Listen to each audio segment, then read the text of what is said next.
I'm going to try to make this less meta on the screen. Awesome. Well, I'm really glad that so many of you could join today. So basically, Luca and I went to the same grad school. We both have, he's a Master of Theological Studies, which is the academic one, and I have a Master of Divinity, which is the woo-woo chaplaincy soft one, which I think is better, but they're both fine.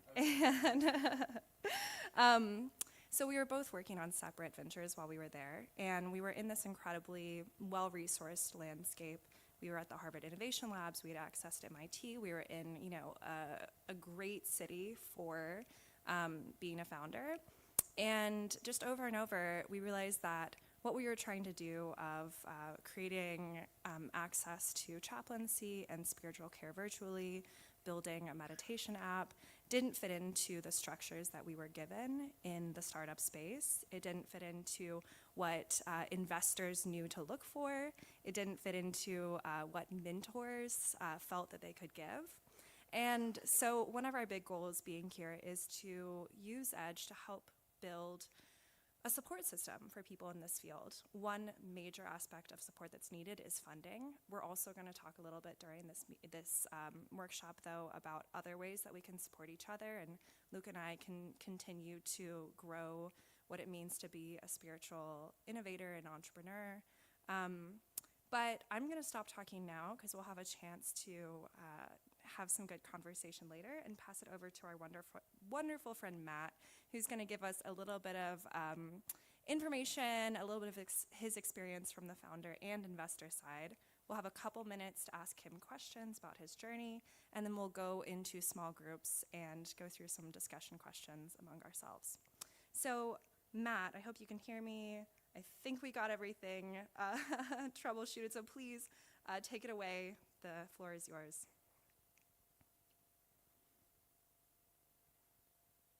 Oh, we don't have audio yet. All right.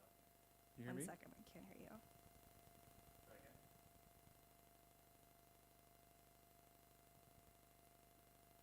Let's see, Matt, we can't hear you yet. Could you? Can you hear me? There we go. Can you hear me? Yeah, thank you. You can hear me okay? Yeah. Okay, great. Well, first of all, thanks for inviting me to speak here. I'm delighted to be here. I can't really see the audience, so I have no idea who's there, how many people are there, but I will assume that it's a wonderful group of bright minds that are super excited to help shape the world into a better place. That's okay. I don't need a visual. Okay. It would be nice, but not necessary. And you can hear me okay? Okay, beautiful. So yeah, I can do a little bit of a background about me and tell you a little bit more. Do you want me to focus more on my founder journey or my investor journey, or what would be most useful? Yeah, I think your investor journey would be amazing. The investor journey? Okay, sure, I can touch more on that. And are we talking like a 2-minute version or a 10-minute version, or what do you want? Let's hit the 10-minute, and then we'll pass it over for questions.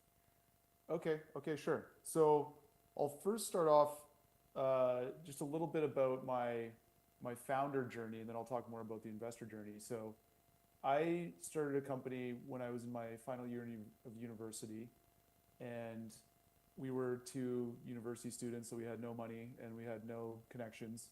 And so we just decided, what's a company that we could start with $1,500? And so we basically came up with this idea of putting ads on walls inside of high schools in our city. And we found it in Calgary, Alberta, in Canada. And so we came up with this idea, and then we went and just started pitching high school principals, essentially. So we would just call them on the phone and say, hey, we have this idea, we want to advertise universities in your school. Can you let us come and do that? And I think we called 30 or so, something like that, and we got 2 to say yes. So we were off to the races, and we learned about rejection early on. And so then we went and put up ads in these, and then we went and we cold called universities and colleges and did the same thing. So we were kind of like selling 2 different ends of the market at the same time.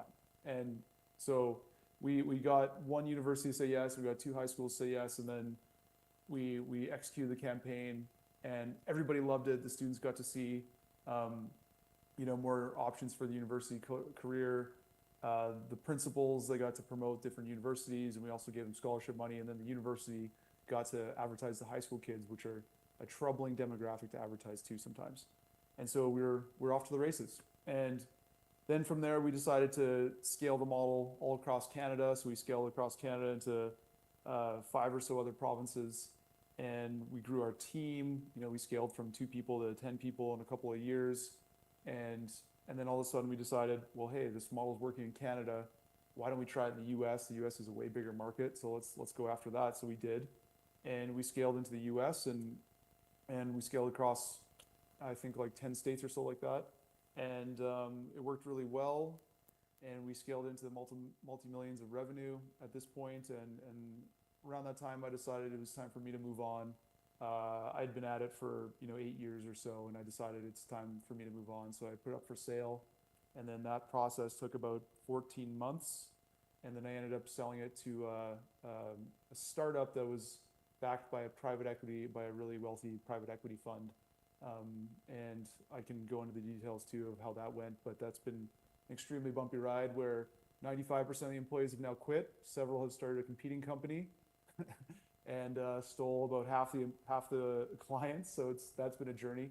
But anyways, I was really pleased with the exit valuation that I got, even though I was really tragic to see this company that I built with one of my best friends basically completely run into the ground in less than 2 years, which was really tragic to see. But I ended off with a good chunk of change, and then since then I've been an advisor and an investor, and I went to India, which was a completely life-changing experience, because one of the things that I didn't realize, and you don't really realize until after you sell, I wish somebody had told me this, but I was just reading this article yesterday about how after, one of the hardest parts of the founding journey is actually after you sell, because you go through a crazy identity crisis that you don't really see coming. You lose a lot of your peers and everything like that. And all of a sudden you don't really have constraints, and you can kind of do anything, and it can be very paralyzing at times. But anyway, so after my founder journey and I sold, then I kind of went into this crisis of meaning, and I went into a bit of a depression. And I decided, holy shit, I have literally perfected everything outside. Everything I've ever wanted is now here. And yet I have this complete hole of lack in my chest. And I need to figure this out. And so that's when I went to India. And I went there and meditated for a month in silence at this one ashram, and it completely changed my life. And since then, I have really dedicated a lot more of my life and energy towards this, vision of oneness and meditation, and it's completely changed my life. And so I've since then started to look for companies and opportunities that are aligned with this vision of oneness. And one of those is my friend's company I just invested in. It's a peace technology company, so she's actually using AI to help create peace around the world. And she's in Washington, D.C., and she's worked for the UN, and she's really well known in those circles. And now she's created a peace technology company. And then the other one I've invested in, it's a company called Project 89, and I was actually a co-founder there for a little while. But basically, it's an AI media company, and they're trying to create a transmedia game and movie that's all helping move the world towards oneness, or as they like to say, invoking the optimal timeline. So those are the two. I've made other angel investments as well, but those are the two I would say that are more in the woo-woo world. So that's really my background in investments. And yeah, I'm happy to answer any questions as well about the founding journey, or also some of the investing in woo-woo ventures. But whatever feels fitting, I'm here for it.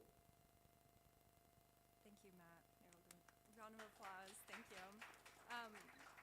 That was really helpful. And we have got a room full of woo-woo people, and I think hearing about what you look for as an investor and how it can be building sustainably like you did would be great. So I'm going to open it up to anyone who has a question. We'll take maybe 10 minutes to ask some questions to Matt, and then we'll go into a conversation. So who would like to? I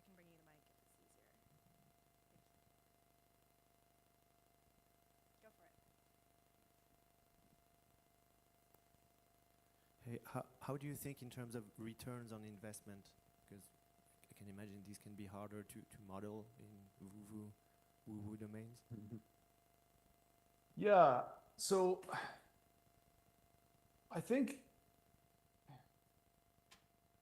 I actually don't, I wouldn't draw that same distinction, quite honestly, because I think there's tons of woo ventures that are actually very profitable. You know, I think Luca touched earlier before about some of the meditation apps like Calm or Headspace or those ones. They do extremely well. A friend of mine, he started a company, it's a technology company called Retreat Guru, and it's basically a tech platform that all the retreat centers pretty much all around the world use their platform to help sell retreats and then also manage people that are attending retreats. So I really, I wouldn't necessarily say that because it's woo-woo, there's no business model. You know, I really believe in, I really don't think that profitability and oneness or profitability and spirituality, enlightenment, I don't think those two have to be mutually exclusive. I think that I kind of look at it through both lenses. Like, does this have, is this aligned to my mission and vision? And then also, is it financially sustainable and will it actually produce income? Because if, and it needs to have both of those things, because if it's not aligned with the mission vision, then, you know, I'm not really that interested. But if it also isn't going to produce income, then it's not sustainable, which is not necessarily a bad thing. You know, there's not-for-profits, there's charities, those kinds of things. But I personally, I really like the social enterprise models and models that produce income, because then it's scalable, you know, like you can attract more investor capital and then you can scale it. So I think that it really needs to have both mission and vision and also the financial sustainability piece. And I'll add on that too, because, you know, for example, one of my friends that I just alluded to, the company that I've invested in is called Transcend, and it's the AI peace building technology company.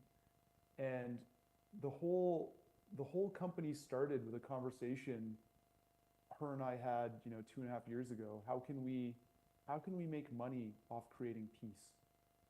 You know, and I really don't think, like, if people make money off starting war, like, why can't we make money off creating peace? I really think that if you can figure out how.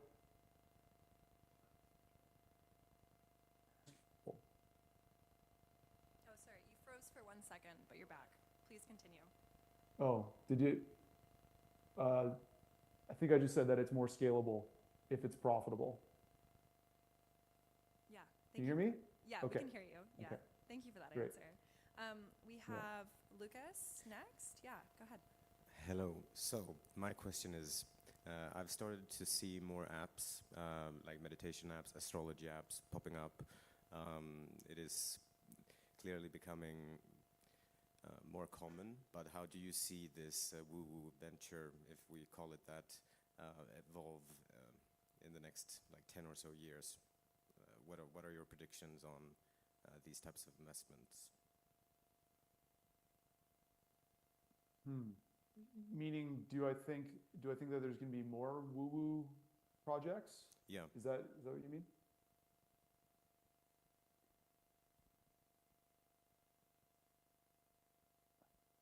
I don't know if I mean, I really hope so, but I think it's really just going to mirror what is happening more in terms of the social shift.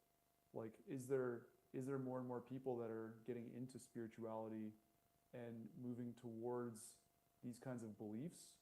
Because if so, then I think that the companies are just going to start mirroring the market. So I don't think I have a great answer for you to that question. I think it's all going to really depend on what happens with the mainstream population. Yeah, sounds plausible. Yeah. Thanks. All right, we're going to pass it back to Rebecca. Hey, what sort of traction or what do you look for before you're ready to invest? Because I think that's changed a lot in the investment landscape these days. Yeah, I will speak to a couple investments I just made. So my friend who has started Transcend, She didn't have any other investors. She didn't have a single client yet. She had a prototype, which I kind of looked at. But when she said she's looking for investors, I was like immediately like, yes, 100%, because I just know she's a rock star, and I have no doubt that she's going to make this thing successful. So really, I bet on her as a person. You know, I know that she's in the peace space. I know her heart, and I know it's beautiful, and I know that she's just a rock star. And so I really bet on her as a person. The other project, it's a little bit different because I was a co-founder at the time, and so I was kind of betting on myself, which I like to bet on myself. I usually end up things usually work out well when I bet on myself.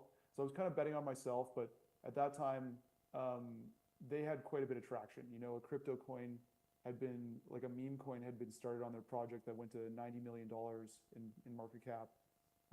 They had a pretty large community on X. So like they already had some pretty good traction happening there, which led me to believe that there was, you know, where there's smoke, there's fire. So that one, TBD. I've made both these investments in the last 6 months or so. So you don't really know how an investment goes for probably the first, you know, 6 to 7 years, something like that. So I'd say it really depends on the investor. Some investors are like me and are willing to jump in pretty early. Some investors, they need to see a little bit more traction, but there's also what I've also seen is that there's different venture capital shops and angel investors that kind of like know their spot, and they don't really go far outside of that, you know. So there's like pre-seed angel investors that love being in the pre-seed level, and then there's venture capital shops that love being like lead investors in a round, and they only play in the seed round. So it all depends on the investor. But for me personally, it's not like I didn't really set out to be an angel investor. It's just I've had some of these opportunities fall in my lap, and I've just wanted to help the causes, and so I've just ended up investing. You know, like I just invested another one yesterday, and it's again just a friend of mine. I barely looked into any of the financials or anything like that, just because it's my friend, and I just know what type of person he is, and I have no doubt he's going to be successful. So it's really just betting on my friend. Cool. I wish more investors that I've spoken to would be like that. It's quite a rough world over in Europe anyway, getting investment for projects that are more in this kind of realm. So yeah, thanks. Okay, let's take, I think there were two questions. Just a follow-up to the previous question. As before investing, do you specifically pay a lot of importance to scientific backing, and if there's lots of science behind that, or as you say, it's fine if someone's like a rock star and what they're doing seems to be working? Good question.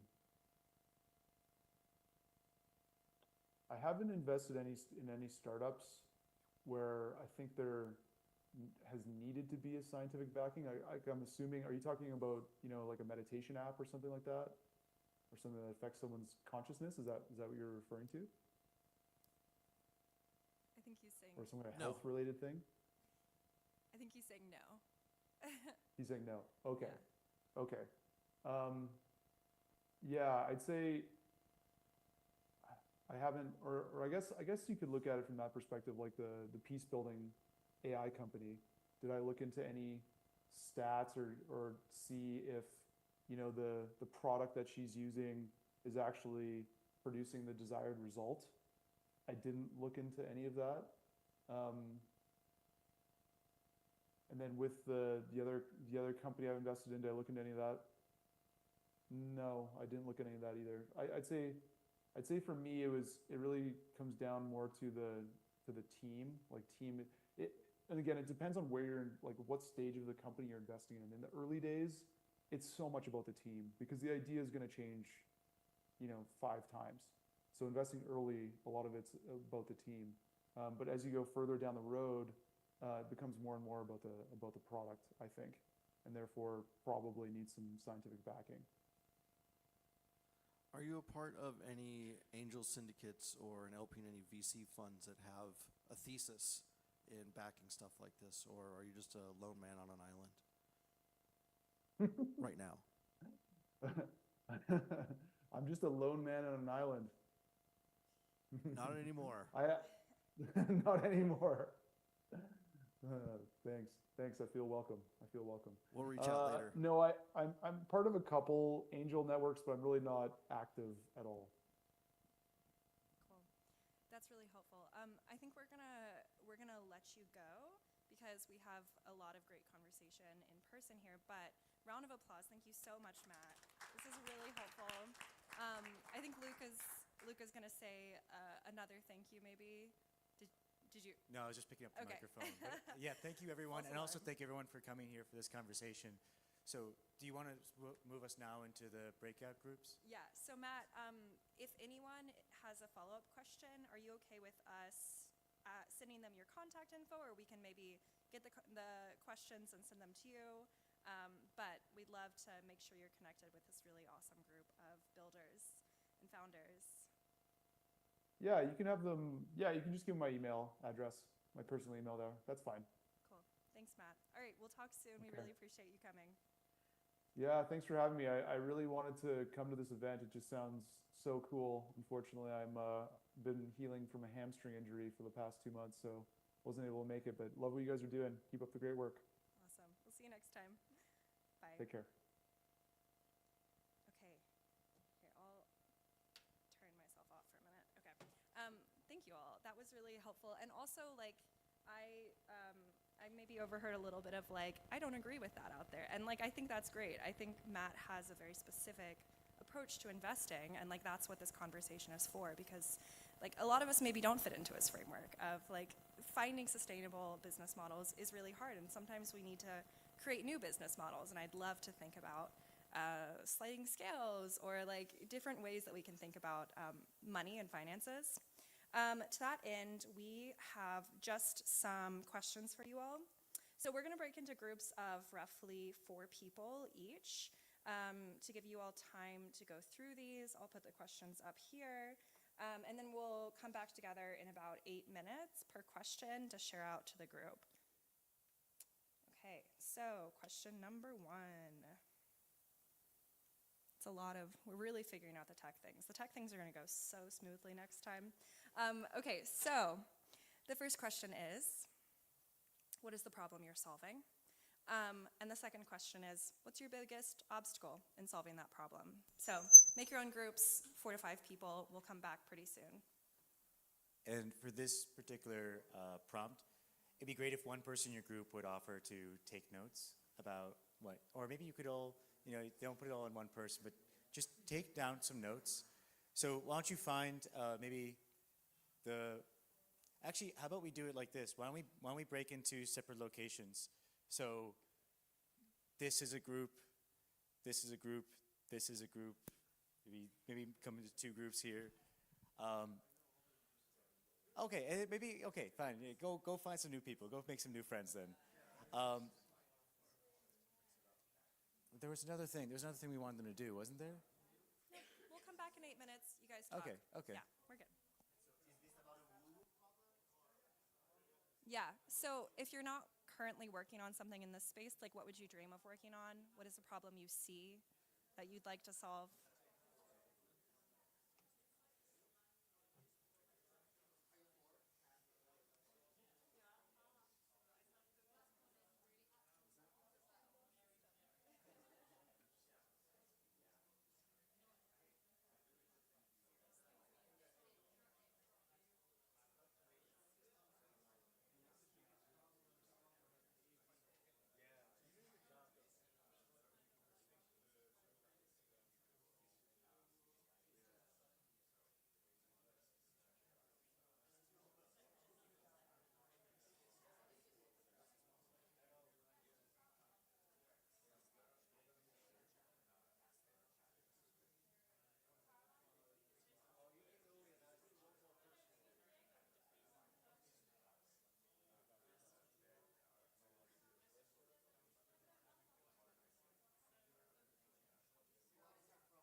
Hi, everyone.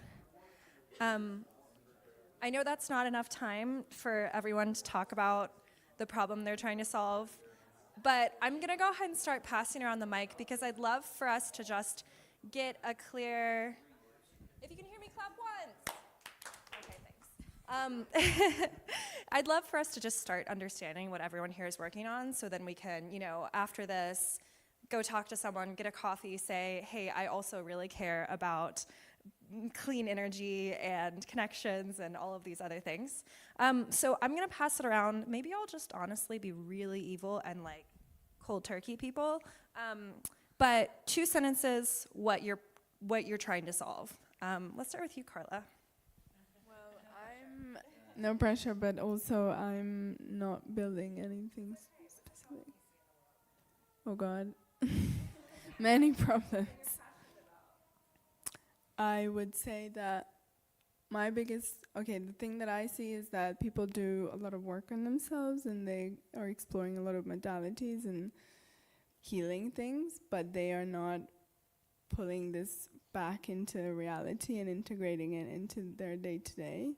And they make healing their life, but healing is meant to facilitate a happier, easier life. And this is my problem actually with a lot of the apps and the spiritual businesses, is that they often facilitate even more, I'm not gonna say non-integration, but often that, there's even more separation between the physical and the spiritual. Biggest obstacle in solving that problem? Okay. Thank you. I resonate with that. That was a great insight. Thank you. Let me bring it back to this group. Do you want to feel passionate? Okay, here. You both go. Hello everybody, my name is Xavier.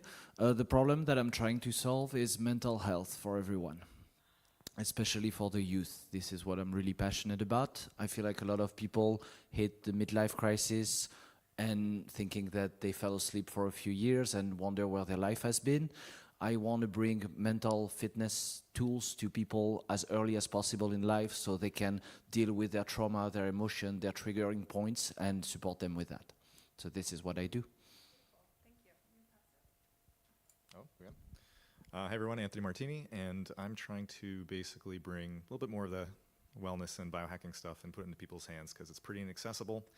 And the idea is we flip the market on this and we make it so that way people have to send us their stuff so people don't have to spend tens of thousands of dollars to try everything, right? It's kind of marketing abuse or something, I don't know what to call it, but I want to get stuff in one spot, get people to try it out so they don't have to pine all night or weeks looking for what intervention they want to try, and then listen to a YouTuber, and let's get in our hands. Let's get going. I like that. Thank you. Sure. Yeah, go for it. Hello, my name is Andrei Dobra, and one of the ideas that I've started developing last year, unfortunately got shelved for a bit, but I'd be keen on sparking that up. Basically, one of the main problems of today that I see in society is social media and how it's actually a source of mental anguish for most people. So I feel like one of the big issues that we have to tackle nowadays before it becomes, it's already at a point where the social bubbles that people get stuck into are so powerful that they cannot escape them, and they end up living in, let's say, separate narratives of their lives that are just toxic, and the reinforcement of their own beliefs that might be based on just silly or fake information. Well, this big problem should basically be tackled as soon as possible, because this is the society we live in today, and this forms the next narratives that we will encounter around ourselves. So I am thinking about how to tackle this using AI in order to generate a different kind of discourse where, let's say, the comment section on posts that you see online are no longer filled with emotions or just with direct emotional responses, but rather with constructive arguments where people come up with maybe a study or some form of discourse that is not just fueled by emotion. And then, build on top on that. Great. I want to hear more about this later when we have more time, for sure. Hello everyone, my name is Mike, and the problem that I'm trying to solve, it started back in 2021 as a naive attempt to jump into a play to earn train while making a meditate to earn app, which nowadays converted to the application which helps people to fight against bad habits and develop the good habits instead of the bad habits. So we utilizing a lot artificial intelligence, some mentorship. We doing some NAD plus based biohacking protocols, and we also are utilizing Web3 to support and gamify the process. Love to gamify. Awesome. All right, we're gonna pause there. I hope you all, yeah, thank you. Now I'm gonna call on some other people, 5 words or less. Biggest obstacle, 5 words. Here, I'll pass it, no pressure. 5 words or less. Or like I, a soft I 5 said in our words, group yeah. I didn't have an obstacle. Really? I feel very good about my project. Get up here. Proceed from here. Me?